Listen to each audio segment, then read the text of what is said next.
Hey, real quick, thanks so much for tuning in. I want to let you know this is a special episode. This is our 50th, actually, podcast episode. And I'm stoked if you are here, if you've been here from the beginning. Thank you so much for watching. Thank you for subscribing. Thank you for liking some of the videos.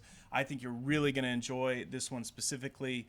Ryan is going to be on this one, and we have a great conversation about some different theories on how specifically Jesus has rescued us and how Jesus saves us. And it is a great discussion that I think Ryan has brought some wisdom to, and I enjoyed it tremendously.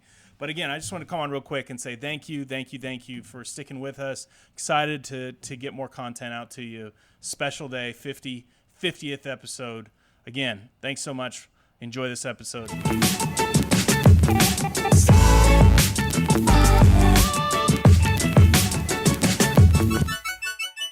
Hey, welcome back to the Kingsway Podcast. Thanks for tuning in. Glad you are here. And we have a special one today. Mr. Ryan is back, and I'm excited to talk about some atonement theories. Yes. So if you just heard that and you clicked away, don't do it. Hold up. It's Easter weekend. Yeah. And it's one of those times that I feel like as a Christian, we get really hyped for. It's like our Super Bowl, right? Yeah. Getting excited. And I think it's one of those things that as a Christian that I've been a long time following Jesus around church, sometimes we forget that the gospel is something you need to continue to learn and to grow in, and understanding something at a deeper level actually can help us have deeper faith. Yeah. So it's when we're talking about atonement theories, don't be scared. This isn't going to be super academic, super whatever. We've done the research. Yep. I think what we're going to say is right and helpful. Yep. But what that just means is atonement is how Jesus is bringing us back to him, how he's accomplishing salvation. And the theory is just how we're explaining it, because the atonement is more like a diamond where you see it in the light and it's really beautiful and the light's refracting through it and reflecting through it. And then you turn it a little bit and the entire picture you get is different. And so the reason we're wanting to dig into this is because atonement is that valuable. Yeah. A picture of a diamond is worth a lot less than the diamond itself. And so what we're going to do is look at different theories, different ways people have explained it, and all of them are scriptural.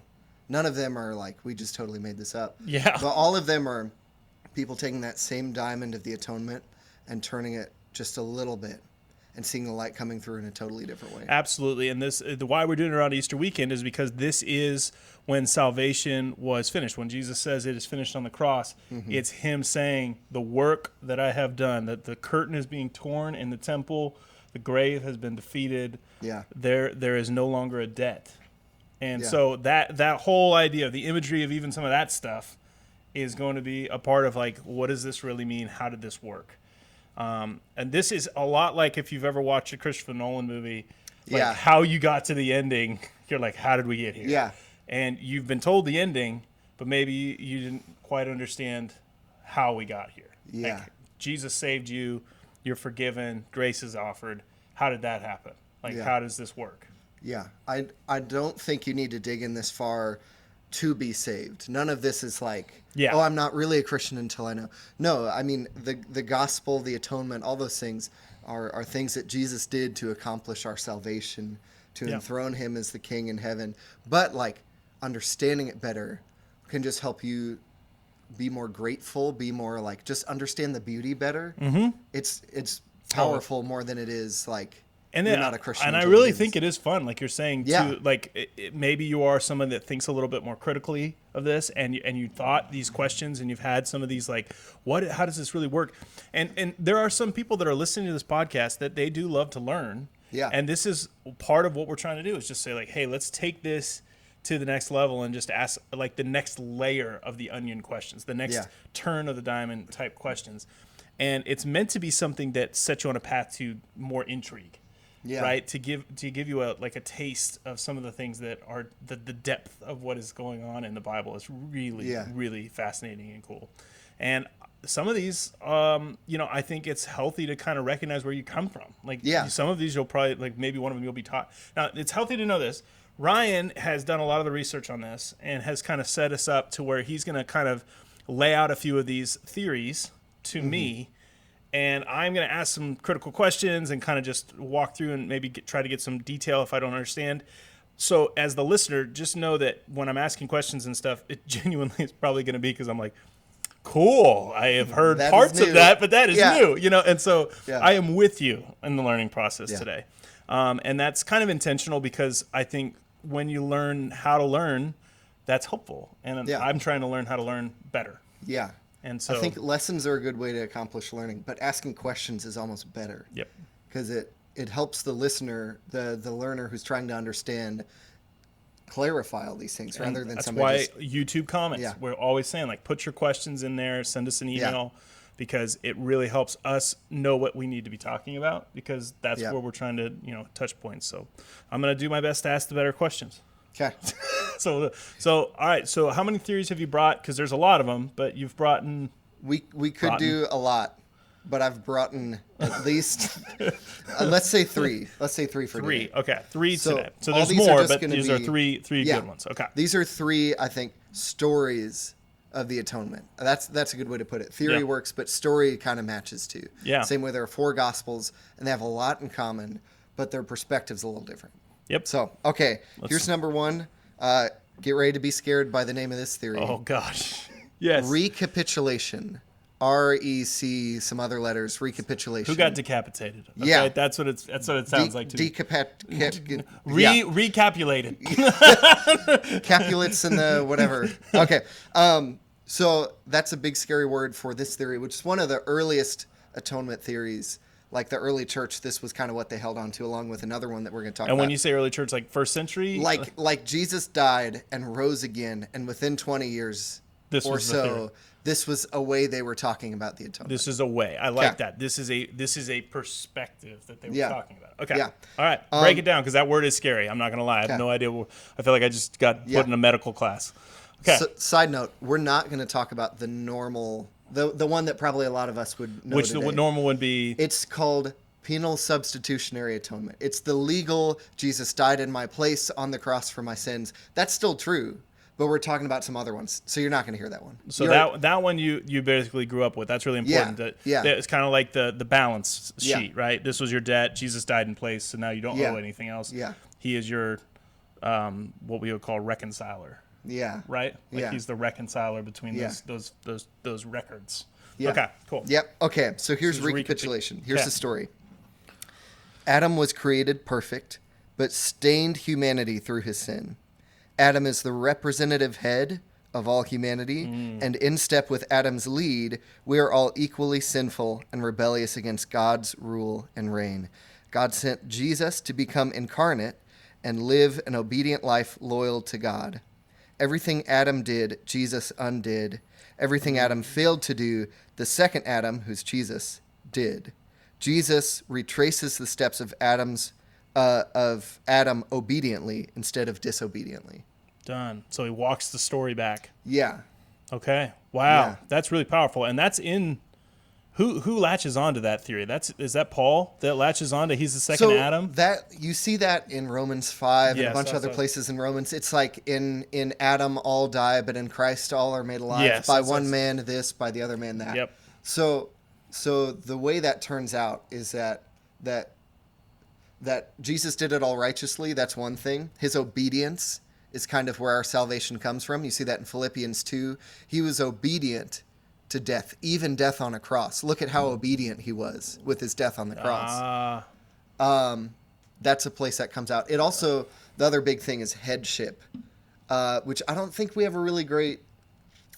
No. I don't think we have a really great example of that today. If you can think of one, put it in the comments. But it's that high priest. Yes, so high priest is one way to understand it. So my mind, like, immediately when you say this is like, I'm like going to like all the connections to how cool that is. Like, Adam is born of the Ruha of God, right? He breathes the breath, and Mary has the Ruha breathed into her, which is the conception of Jesus. So it's the same thing where like the Holy Spirit is the conceiver of life in both things. Yes. Which is a beautiful, like, it's like who created this? God did.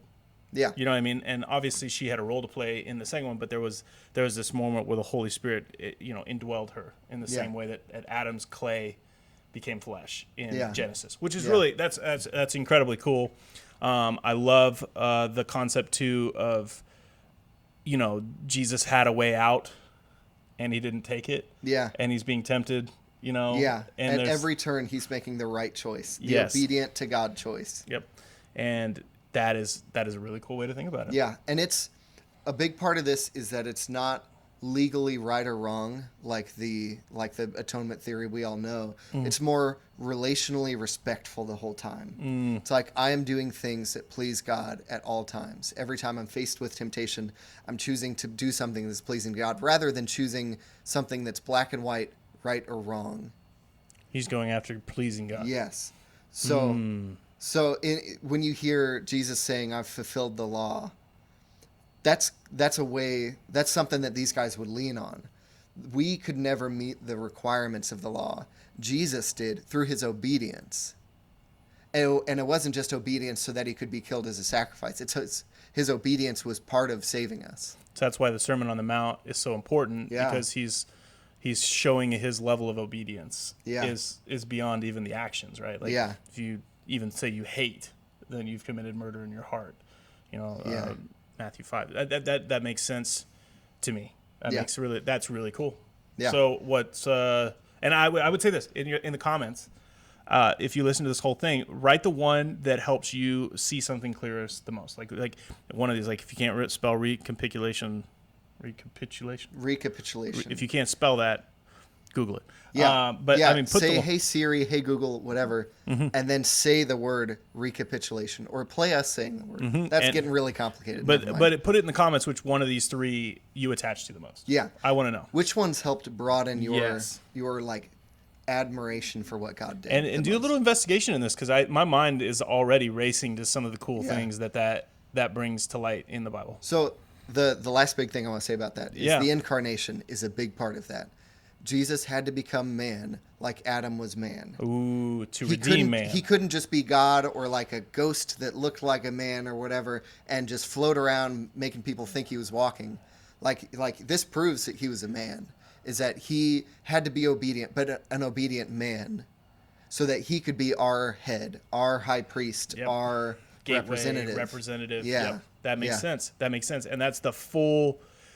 that's the full recapitulation thought, right? It's like it's completely redeeming, completely walking back the story of like fully man, but also fully God, doing the things that Adam should have done in obedience. Yep. Okay.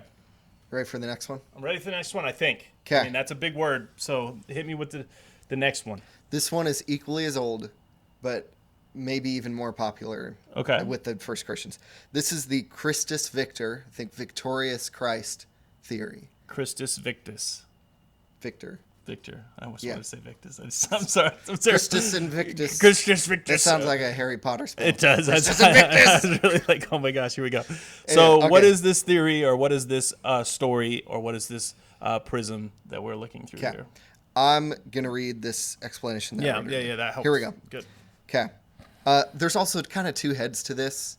I'll talk about that later, but there's kind of a victorious Christ side, and there's a ransomed to Satan side. We'll talk about that later. Okay. We can decide if we like it or not. We can, and we can talk about it. We're learning. We're learning. That's what we're doing.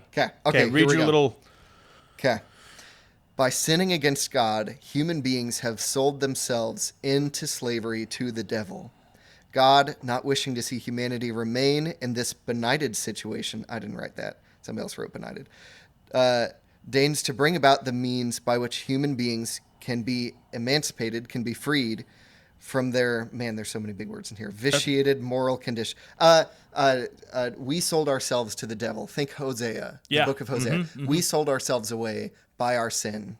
The book of Hosea is about a prostitute that continues to go back to prostitution even though she has a way out. She's married to God's prophet Hosea. Yes, and she continues to go back to prostitution and leading a life that would be way below what she was been given. So keep going. Yeah. Okay, so all that just means that he's trying to free us. Christ pays the ransom price, the buying us back price, required to liberate human beings. Thus, the work of Christ achieves two interconnected goals. Okay. goals. There we go. The two headship thing. Yep. The two to break prongs. the hold of evil. Okay. In the person of Satan that they have over human beings, and to enable human beings to be reconciled with God. So once God has freed humanity from Satan's grip, he revealed his divine nature and defeated Satan, plundering their evil dwelling on Silent Saturday before Jesus resurrected back into his physical body. So that's a second part of it. So he went to hell, defeated him, and came back. So Good Friday was Jesus being like, oh, I'm just a man, and paying the sacrificial lamb kind of price. Passover lamb Saturday price. was like Chris Evans and Captain America. Chris Evans, you're Chris right. Evans, Avengers getting the super soldier serum and getting buff out of nowhere and start beating people up. Yep. That's Holy Saturday. He died. Yep. And then he showed, oh wait, I'm actually God, and then started. Yep. Which so it's Aslan. Yeah. Lays down his life, and then the next day he's like, it's butt kicking time. And then the rest of that is, he's the victorious king. Like from that day on, from Resurrection Sunday on, he's the victorious king. He is reigning and ruling over everything. He's defeated Satan. Man, we could go a lot more into that. That's a really cool theory. I love the idea that so here's like, all right, I have like tons of questions. Yes. Tons of questions. And that I can't ask them all probably on this podcast, but I'm going to ask a few. Okay. What do you do does Jesus have access to his omniscience and omnipotence before Saturday, or is he limited? So one of the biggest complaints about this theory, there's two heads to it. There's the ransom, I'm going to offer Jesus up to Satan as a price, and there's the victorious Christ. He won the war. He defeated Satan. Yeah, so the war part. The part that people have the most difficulty with, and it's difficulty in the way that the early church explained it, is... okay, I'm going to get a little deep for a second. That's okay. There's three kind of phases of thought. This is way oversimplifying it, but pre-modern thought, modern thought, and postmodern thought. Mm-hmm. You've probably heard postmodern a lot. People complaining about people who in their thinking are like, whatever works for you, everything is subjective. Yeah. Just like there's no universal truth. Okay, modern thought is like the Enlightenment, the science, there's one right answer. Yeah. And we're going to figure it out.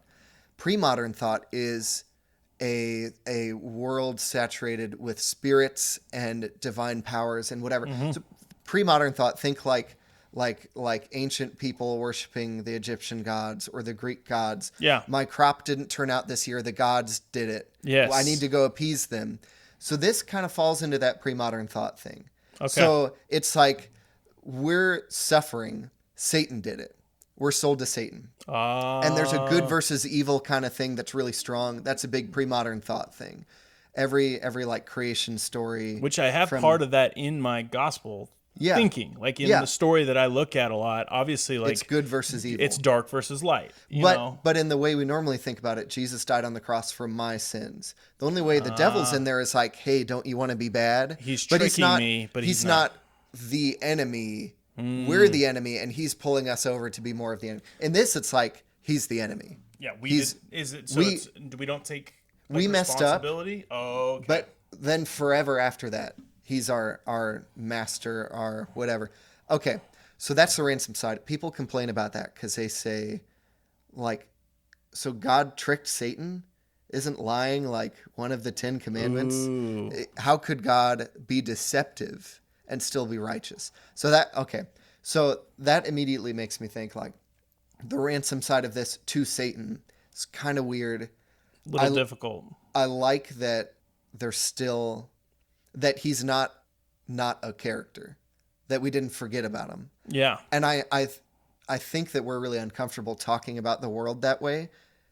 And that's our postmodern thinking, though, right? That's our modern and our postmodern thinking. Further away from that, and so it makes it more difficult for us to understand. Yeah. But the spiritual world is a real thing, the unseen world. And Jesus and Paul and John talked about it a whole lot. They weren't uncomfortable. I forget, John or Jesus said something about the prince of the power of the air. They're saying Satan has power. Yeah. They weren't uncomfortable saying that. I think that exact conclusion. So the ransom part to Satan, I think it's difficult, and there's some potential in it. Mm-hmm. The other side is the victorious Christ, the Christ on a horse with a sword. Revelation language. Yeah, Revelation. Think Aragorn from Lord of the Rings. Yes. That. That makes a lot of sense. Oh yeah. And that in so many ways, I think that's how I picture him. It's the Gandalf white, the Gandalf the white moment where he's like, "You're back, you beat the Balrog," like that type of moment where you're like, you're in. And if you're not a Lord of the Rings, you're like, what did he just say? Look it up. All right. But Pause this podcast and watch all 6 hours of those movies. So, there is a part of me that has always accepted that as part of like the understanding of who Jesus is. Victorious Christ makes sense. The Palm Sunday moment where it's like he's coming in, they're receiving him as this physical king, but we know that Sunday is when he rises as the actual. Jesus comes in on Palm Sunday on a donkey, very meek. He could have come in on a horse, but he picks a donkey. His inauguration to be king is a mockery of his inauguration to be king. They give him a crown, but it's a crown of thorns and it's stabbing his head. Yep. Little do they know, they're actually inaugurating the king of all creation. And it actually had a sign over his head that said King of the Jews, right? Jesus Christ, King of the Jews, INRI, or whatever it is. And like that was all of that. They were like, haha, look at the King of the Jews. Meanwhile, it was true. And that's one of the Roman soldiers says that when he dies, right? He's like, surely this man was King of the Jews. Surely this man was. And so when Jesus says they don't know what they're doing, what we normally think is like, they don't know that they're actually sacrificing the lamb for our salvation. That's true. But I think also part of this reveals like they don't know that they're inaugurating the true King of Kings and Lord of Lords and God of Gods. That is powerful. And I love the way that kind of reveals the humility of God. That's that whole Philippians 2 that you said from the recapitulation. But at the same time, this gives that great kind of facet of like, elevate him to the right hand of God. Yeah. Like he's This also shows some 1 Corinthians 1-3, some 2 Corinthians 10 or 11 or something. Yep, 11. In our weakness, or 12. 12, yeah. Yep. In our weakness, God's shown to be stronger. 1 Corinthians 1 says some stuff like God uses the weak to shame the strong, uses the not meek, smart to shame the wise. Yep. And this is one example of that. Look, you can do your absolute worst to me. I can be at my weakest, and I can still defeat you. Yeah. Wow. Yeah. And that is such a theme in the Bible, and in fact, I think it's one of my favorite. I'm about to do a video for a different church on an illustration of talking about that Jesus does his best work in unseen dark places. Yeah. And that's actually his like preferred posture, is almost like this, like, watch what I can do with nothing, taking nothing and turning it into everything that you see, so I think that's a neat, Jesus just loves to pull that. And I think that, his sovereignty and his glory shines brightest out of those dark places. Yeah. So that's really, really cool. Do we have time for another? Yeah. One more. Okay. Let's do it. This will be a lot shorter. That one was super long. Hey man, we're learning. That's all we're doing. This last one, it's kind of newer. It's kind of a twist on the recapitulation one. This is one that Shane Wood, who's a professor at Ozark Christian College, he put a book out called Between Two Trees, and it's like part memoir, part atonement theory book, part like just like prophetic talk at the church today, and it's got a lot of stuff in it. But it spends the whole first half of the book kind of setting up this atonement theory. Okay. It's called the union theory. Union theory. Okay. Yeah. I like that word easier. It's easier. Yeah, it's way easier to spell. Only 5 letters. And it's not in another language. There you go. So I'm going to give a short explanation and then a longer explanation. Short explanation. We broke our union with God when we ate from the forbidden tree in Eden, but through the incarnation, Jesus gained access to death and carved out a new path to union with God through death. Wow. So through death is where life is going to spring. Yes. So it's Ezekiel 37. Yeah. Dry bones, dead bones. Yeah. Coming. I can make those breathe again. Okay. Yeah. Keep going. Here's the longer explanation. Okay. God lives in perfect union among the members of the Trinity so well that they are one flesh. We were created for union with God in a similar way to the way he is united with himself. Mark Scott always said, The Trinity is a community of perfect love. They are always lifting the other two up. They are always being self-sacrificial. They are always, with their separate wills, being of one will, agreeing with each other. So, okay. Wow. So they are that way. He created us for union like that. We chose to rebel from the union by eating the fruit from the tree of the knowledge of good and evil, and in doing so, ingesting sin, becoming one flesh with sin and death. So we are so deeply united with sin that God could not obliterate sin and death without obliterating us. To save us from our rebellion and its consequences, God became flesh, one flesh with us, to gain access to death and carved a new path to unite with God through death and resurrection like Jesus did. Oh, man, that is so good. Yeah. You like this one, don't you? Oh, I love this one. I was going to say, I could just tell. This one leaves the least unanswered questions. So immediately, I am going to the Chronicles of Narnia, and I'm going to the dragon scene with the scales from is it the Dawn Trotter? I can't remember which one it is, or is it the... I've read the very first chronological book, which is like... The Lion, Witch, and the Wardrobe. Oh, there you go. The Magicians. Yep. Okay. Yep. So this particular, and if you know it, put it in the comments. But this particular, he basically makes a mistake, and he has these scales that now are growing over him, and this boy is turning into a dragon. And he comes to basically Aslan, and Aslan asks if he wants the scales off. And of course, every time the kid tries to rip them off, they come back. And Aslan goes, "I have to cut deep." Yeah. Deeper than you can. Yeah. And it's this whole idea of like separating the scales from him is one of the most painful acts that only Aslan can do. Yeah. And so the union that you're talking about is that scale idea that we've been connected to sin and death and separating the two. Yeah. And so you're saying that Jesus had to get access to do that by attaching himself to death and attaching himself to sin. Yeah, his incarnation was becoming human like us so that he could get close enough to sin and death too. So anyway, that is crazy. In that book, I would buy that book, please. It's so good. Between Two Trees. Between Two Trees. Shane Wood. Yep. I haven't read it. Is it? I don't know if it's on Audible. I think so. Would it? I think. Man, I'm gonna look it up. I'm gonna look right now while you talk. That. It's such a good theory because it answers so many questions and it leads us to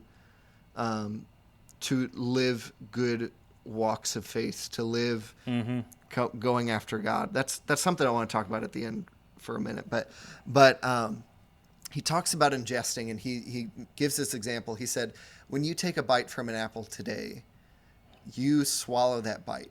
Can you ever get that apple and yourself to be how you were before you bit the apple? Maybe you can throw that bit of apple up, but you can't put it back on. You can't uncover that in vomit. It's kind of gross. But like you can't ever put those two things back together. He gives the same example for marriage and divorce, which is really powerful. It is on Audible? It is, and I am literally buying it at this very second. But he gives that example about divorce. He said, in the same way two people get married, they're bound together in covenant by God. Whether there's a good reason to get out of it or not, it's impossible. The two people can never be exactly how they were before they met, before they made that commitment. So true. And it's even if you separate, it may be a good idea to separate. Even if you separate, and then there will be some tears and some rips and things that are nobody would painful. Ever say divorce is ideal. Yeah. Nobody can ever say that, right? Like even a person that gets out of an abusive, bad relationship, divorce was never the like reason you got married. You're like, oh yeah, someday we'll just get divorced because nobody plans for that. Yeah. So I've always used the Play-Doh illustration, right? You take purple and pink, and then or blue and pink, and then you put them together and it turns purple, and then that's marriage. The two become one, and then to divorce, how can you ever get those colors? Yeah, you just pull apart two purple things, and they're never the way they were. They're never the way they were before. Yeah, that's so powerful. I literally just bought that book. I love Shane Wood. I love the way that he has, I think, helped not only Ozark, but I think a lot of people and students, and including myself, think a little bit more with this type of idea of like turning the facets of some of the theology and some of the ways that we think about God, and even some of the older, more, I would say, conservative views. And those that have doubted with those and wrestled with those for a long time, he's given them a place to doubt and to think and to find faith again. Yeah. And so I know when you shared that, I'm like, oh gosh, it's going to be good. I love his Revelation thing on Level Up on Ozark's website. Next Level. Thank you. occ.edu/series.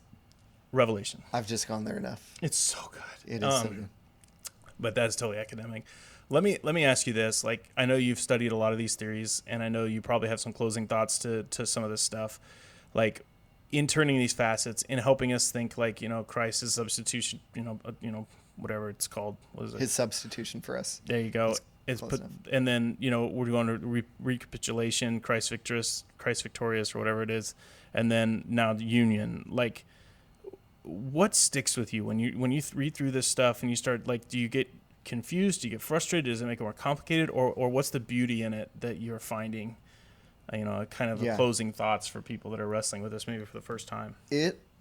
Doing this study helped change my faith in so many ways. Not like I don't believe stuff I used to not believe, but like growing up only knowing about the penal substitutionary atonement theory, Jesus died for you, whatever. It's very individualistic. It's very legal. So when I came to communion and a worship service, I think this is a really serious, somber moment, like a wake, like a funeral. I need to look down and think about how I killed Jesus. Well, when you think about the Christus Victor theory that most of the early church had, it's like, yeah, we might be persecuted, but we've already won. And so when you come to communion, you're not coming to look at the casket where Jesus is. He's alive and he's ruling and he's reigning. And it can look a lot more like a potluck. It can look a lot more like sitting around the table with family. When you think about the recapitulation view, that on the books episode, on the last episode, I held up 2 books by the same guy, Salvation by Allegiance Alone and Gospel Allegiance, both by Matthew Bates. That really encapsulates more of the recapitulation view.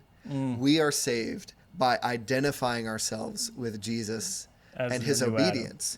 We need to, even if we're not perfect, we're trying to make sure that he is the head of our lives, that people can clearly see we're under the headship of Christ. He's the path forward. He's the way to follow. He's the one. He's the way. And that was the early gospel way of talking about it. He's the way. So when I think about obedience today and making good choices and like, why should I evangelize?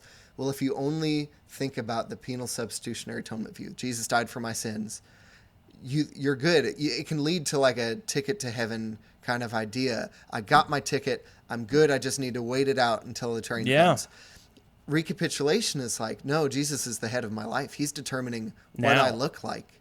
He's determining who I'm following and who I'm listening to and what my priorities are. And so like all these different theories add to your faith, help you see Jesus and atonement and the center of our faith in a more stretching way. In like you're called to do more.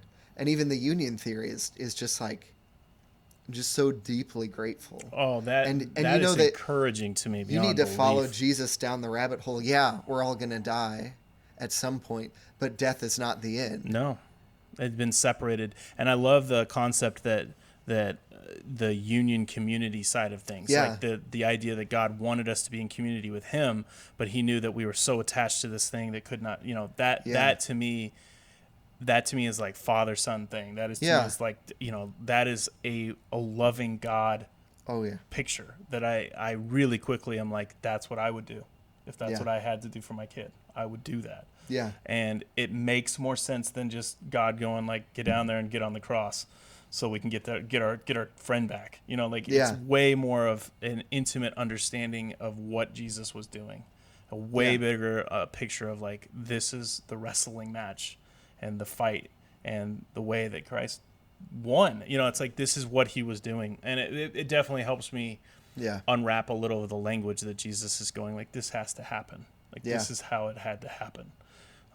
And then, of course, when we sing about Jesus being victory over death, that makes more sense to me because it's like, death's still here. No, you don't understand. It's not attached to you anymore. Yeah. It's still here, but it's not. No, it doesn't have you. It's not the end. I have you. Death is now subservient to God. Yes. That is so cool. Dude, this has been really fun, and we're going to have to do this again in some way, shape, or form. Maybe we'll even hit a couple more at some point. But gosh, man, leave a comment, hit a like if you enjoy this. I expect to see more likes on this because I think people are really going to attach to this type of stuff. I'm excited to do more of this in the future. I know Ryan's already put a lot of work into this one, so this was a one that we could get out pretty quick. But hopefully in the future we'll get Jesse in here too, get you guys talking about some stuff. And man, hit subscribe, get more content, keep your eyes open. We're going to continue to do some fun things. We're going to continue to do some light things, but hopefully we can bring you more stuff like this too. So have a great and glorious day in the Lord.